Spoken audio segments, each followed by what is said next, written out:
Hello friends, welcome to the channel recall humanity. West Bengal school service commission का result है। आप लोगों को पता ही होगा 2016 में जो स्कूल सर्विस कमीशन का टीचर के लिए एग्ज़ाम हुआ था, उसमें बहुत ज़्यादा करप्शन हुआ और काफ़ी हद तक इन्वेस्टिगेशन होने के बाद सुप्रीम कोर्ट ने काफ़ी दिन केस चलने के बाद 2016 का जो पैनल था, पूरा पैनल को कैंसिल कर दिया। कुछ टीचर जो जेन्युइन था, जो सच में एग्ज़ाम देके अपना जॉब अचीव किया था, उनका भी जॉब गया, और जो धांधली से या तो करप्शन, उनका भी जॉब गया। इसमें करीब 14,000 टीचर का जॉब गया। तो सुप्रीम कोर्ट ने स्ट्रिक्टली वेस्ट बंगाल गवर्नमेंट को परमिशन दिया कि इमीडिएटली नया से एग्ज़ाम कराने के लिए। उस बेस में 2016 के बाद करीब 8 साल 9 महीना बाद 2025 में स्कूल सर्विस कमीशन का एग्ज़ाम होता है, मतलब पोस्ट ग्रेजुएशन का और 9-10 दोनों एग्ज़ाम हुआ। लाखों जो स्टूडेंट है इस एग्ज़ाम में अपियर किया, बैठा, क्योंकि 8 साल से कोई एग्ज़ाम हुआ नहीं था। जिसका भी टीचर बनने का उम्मीद था, जिसका भी टीचर बनने का ख्वाहिश था, सब स्टूडेंट को इस बार वो पूरा होते दिख रहा था। और जितना भी जेन्युइन टीचर जो 8 साल से जॉब कर रहा था, सिर्फ इस करप्शन की वजह से, इस गवर्नमेंट की वजह से नया से फिर उनको एग्ज़ाम देना पड़ा, जो सच में बहुत ही शर्मदायक है। अब यहाँ पे कोई ऑप्शन नहीं था, क्योंकि सुप्रीम कोर्ट का फुल राइट था कि वो पूरा पैनल कैंसिल हो गया है। उनको भी अपना कैपेबिलिटी दिखाने के लिए इस बार इस एग्ज़ाम में बैठना पड़ा। लाखों स्टूडेंट इस एग्ज़ाम में पार्टिसिपेट किया। अभी 1-2 हफ्ता पहले स्कूल सर्विस कमीशन ने रिजल्ट निकाला। रिजल्ट में क्या था, सिर्फ स्कोर कार्ड था। पास फेल आपको इंटरव्यू में कॉल आएगा कि नहीं आएगा, इसमें कुछ नहीं बताया। सिर्फ आप एग्ज़ाम में बैठे तो आपका ए स्कोर आया है, एक स्कोर कार्ड दिया। वो पीजी का जो एग्ज़ाम था उसी का। तो पास फेल कुछ पता नहीं चल रहा था। 15 नवंबर को फाइनली उन्होंने एक लिस्ट निकाला है, जो किसको किसको इंटरव्यू में बुलाया गया है, कौन कौन एक्चुअली क्वालिफाई किया है।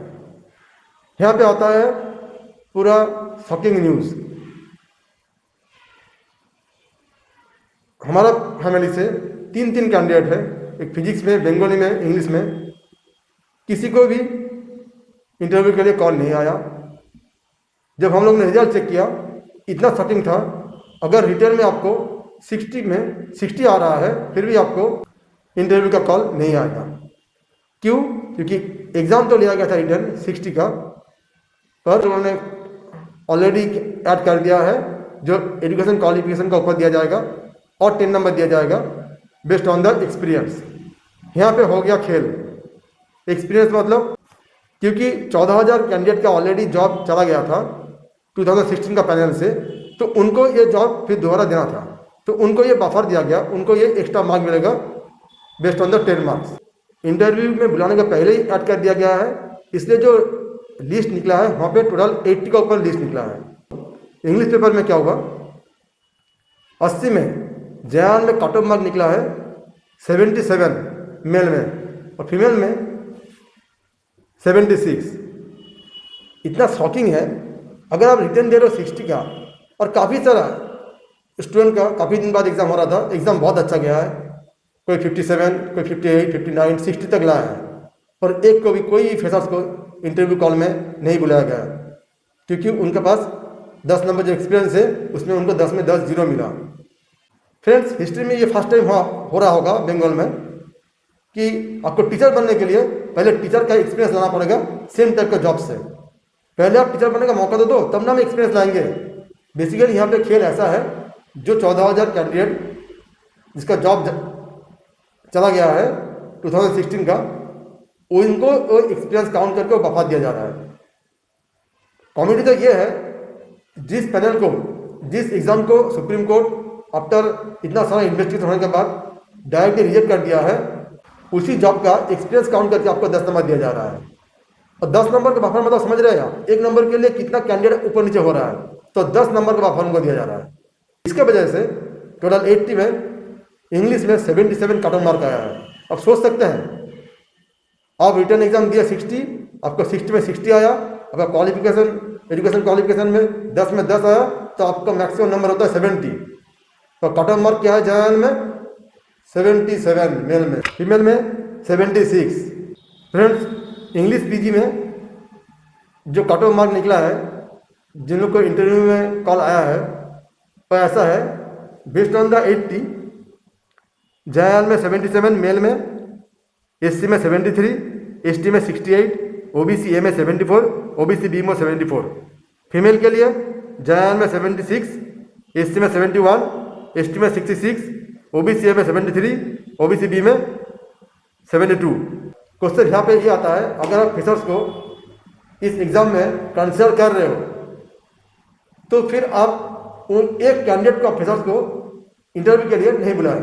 इससे मतलब ये निकला कि अगर आपको 60 में 60 रिटर्न और अपना एजुकेशन क्वालिफिकेशन में 10 में 10 आया है, फिर भी आपका 70 हो रहा है और यहाँ पर कट ऑफ मार्क आया है 76 और 77।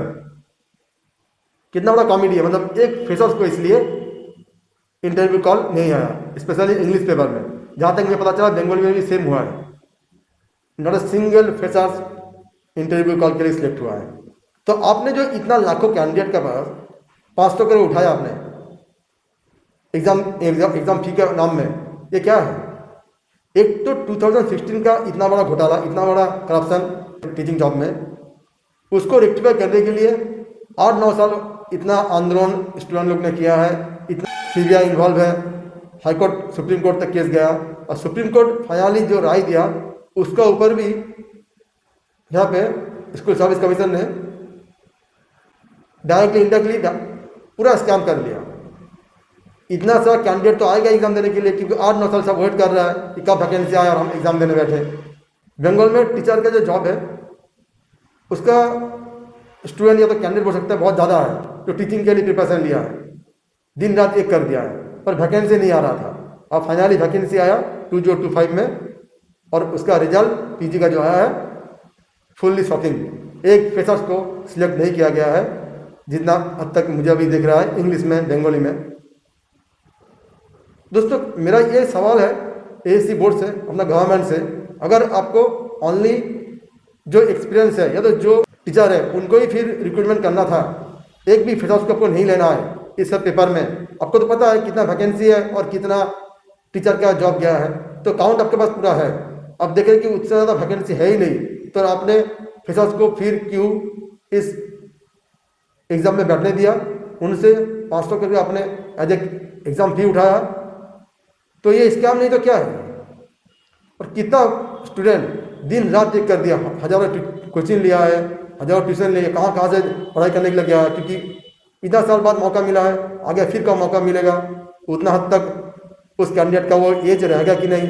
बहुत कैंडिडेट का हो सकता है कि इस बार लास्ट 40 एज होगा, तो लास्ट इस बार एग्ज़ाम में बैठ पा रहा है। सबका उम्मीद में पूरा पानी फिर गया। जितना भी कैंडिडेट है, हम 1-2 ग्रुप में हैं जहाँ पे दिखाई दे रहा है, इतना कैंडिडेट सब पढ़ाई किया है, ऑनलाइन कोचिंग लिया है, उस सब का ग्रुप है, सब इतना होपलेस फील कर रहा है। सिर्फ स्टूडेंट नहीं, जो टीचर पढ़ाया है वो भी पूरा होपलेस हो गया है। बोले तो क्या बोले, किसको बोले? स्कैम बढ़ते बढ़ते बंगाल में या तो अलग अलग हर राज्य में इतना बढ़ते गया है कि बेसिक जो चीज़ है, एक टीचर का रिक्रूटमेंट, उसमें भी करप्शन इतना डायरेक्ट और इतना ओपन हो रहा है, सबको दिखाई दे रहा है। तो पापा इसका कोई सॉल्यूशन नहीं है। जो लीडर इससे इन्वॉल्व है वो कभी जेल में है, कभी बाहर में है, कोई स्ट्रिक्टली इसका ऊपर नया गाइडलाइंस नहीं आ रहा है। स्कैम सीधा सीधा मार्केट में आ चुका है, ओपन में हो रहा है। जो आपको ये चैलेंज है आम आदमी के लिए, हर टीचर और स्टूडेंट के लिए, जो आपको करना है कर लो। हम गवर्नमेंट में हैं तो हमें पावर का इस्तेमाल करके कुछ भी कर सकते हैं। तो बंगाल में काफ़ी सारा मैसेज आया हुआ है, मैं पढ़ना चाहूँगा। डियर फ्रेंड्स, সান্ত্বনা দেবার মতো কোনো ভাষা নেই এখন। সবাই হতাশ হয়ে পড়েছি।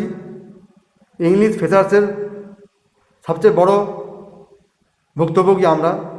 যাই হোক, এখনও আমি বলবো 9-10 इंटरव्यू प्रिपरेशनটা তোমরা একবারে ছেড়ে দিও না, कंटिन्यू करो। एक टीचर बोल रहा है, जितना उनको तसल्ली देने के लिए जो बोल सकता है वो बोल रहा है, क्योंकि ये जितना भी टीचर है हम लोग से बहुत दिन से जुड़ा हुआ है, बहुत स्टूडेंट को उन्होंने हेल्प किया है। उन लोग का भी जो उम्मीद था इस एग्ज़ाम से सब फेल हो गया है, क्योंकि उन लोग का भी उम्मीद था कि इस बार इतना साल बाद कुछ स्टूडेंट को अपना टीचर बनने का जो मौका है वो मिलेगा। उम्मीद का किरण होता है ना, वो दिखाई दिया था। फिर उसका अंदर भी इतना बड़ा स्कैम हो गया है और गवर्नमेंट 500 का फी उठा लिया है अपना पॉकेट भरने के लिए। एक টিচার ने লিখা है, এই কয়েক মাস ধরে সমস্ত ব্যক্তিগত সমস্যাকে দূরে সরিয়ে রেখে দিনরাত লড়াই করে গেলাম আমরা, কারণ দীর্ঘ প্রতীক্ষার পরে একটা আশার আলো দেখতে পেয়েছিলাম তোমরা। কিন্তু সেই সমস্ত আশার আলোকে নিভিয়ে দেওয়া হলো, তোমাদের লড়াইয়ের সামান্য কোনো সম্মান দেওয়া হলো না। গতকাল থেকে তোমাদের অনেকের সাথে কথা হয়েছে, তোমাদের এই পুরো লড়াইটা চোখের সামনে আমরা দেখেছি, তোমাদের সাথে জড়িয়ে পড়েছি। আমাদের তরফ থেকে যতটুকু পাশে থাকা যায় প্রতিটি মুহূর্ত সেই চেষ্টা করেছি, কারণ তোমাদের সাথে আমরাও আশার আলো দেখেছিলাম যে এবার অন্তত কিছু ছেলেমেয়ের চাকরি হবে। তারপর গতকালের ভয়ঙ্কর রেজাল্ট, আমাদের কাছে কোনো ভাষা নেই।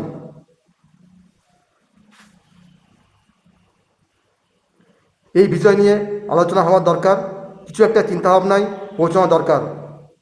আর কতদিন আমরা এই ধরনের করাপশান এবং এই ধরনের পাওয়ারের জন্য, गवर्नमेंटेर জন্য तिले तिले मरब। एक स्टूडेंट ने फान वे में लिखा है, আমার এত হাসি পাচ্ছে আমি আর কি বলবো, নিজের উপর হাসি পাচ্ছে, বিকজ টিউশনে বন্ধ করে বন্ধুদের থেকে টাকা ধার নিয়ে 2 মান্থ পড়েছিলাম এই দিন দেখার জন্য। ये है जो ग्रुप में काफ़ी सारा बंदा ने लिखा है, अपने ऊपर हंसी आ रहा है लिखा है। कोई उधार लेकर पड़ा है, कोई अपना ट्यूशन जो भी रोजी रोटी कर रहा था टेम्पोररी बेस में उसको बंद करके बेहतर लाइफ के लिए दिन रात एक कर दिया है। किसी ने शेयर किया है, 60-এর মধ্যে 60 পেয়েও যখন চাকরি নেই তখন স্পষ্ট বোঝা যায় আপনার শিক্ষা নয় ভবিষ্যৎকে হত্যা করেছেন।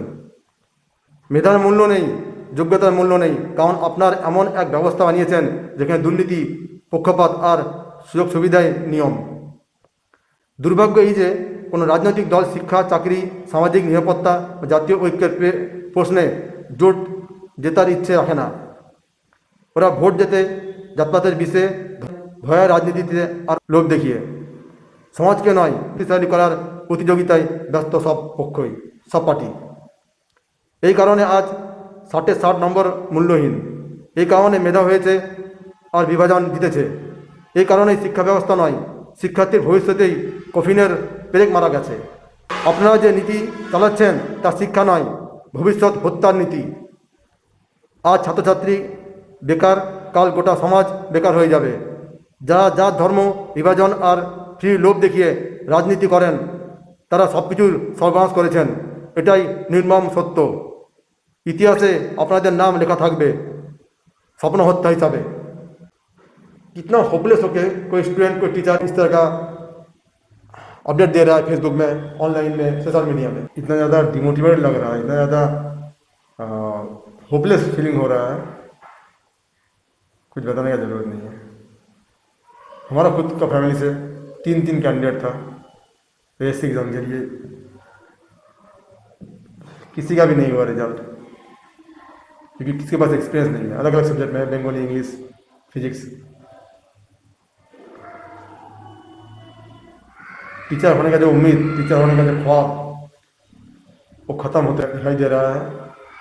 इंसानियत तो ख़त्म हो चुका है। जो गवर्नमेंट को कोई फर्क नहीं पड़ता। कमीशन को नया से सोचना चाहिए और एटलीस्ट इतना कट ऑफ मार्क हो कि अगर कोई 90% तक नंबर उनको मिला रिटर्न में, उनको इंटरव्यू में बुलाया जाए। उसके बाद आप डिसीजन लो, 10 नंबर ऐड करो। 60 का 60 मिलने के बाद भी स्टूडेंट को कोई किसी का कॉल नहीं आया। बहुत ही शॉकिंग न्यूज़ है। मतलब स्कैम बढ़ते बढ़ते बढ़ते इस लेवल में जा रहा है कि क्लियर कट पिक्चर पर जो एग्जाम हुआ है एज पर सुप्रीम कोर्ट का राय के हिसाब से हुआ है। तो आगे देखते हैं कि ये एक्चुअली क्या इसका रिजल्ट निकलता है। तो इतना सारा हम लोग का साथ स्कैम हो रहा है हर जगह, हर राज्य में।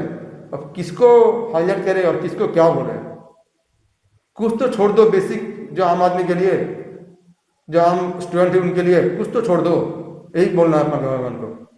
Thank you.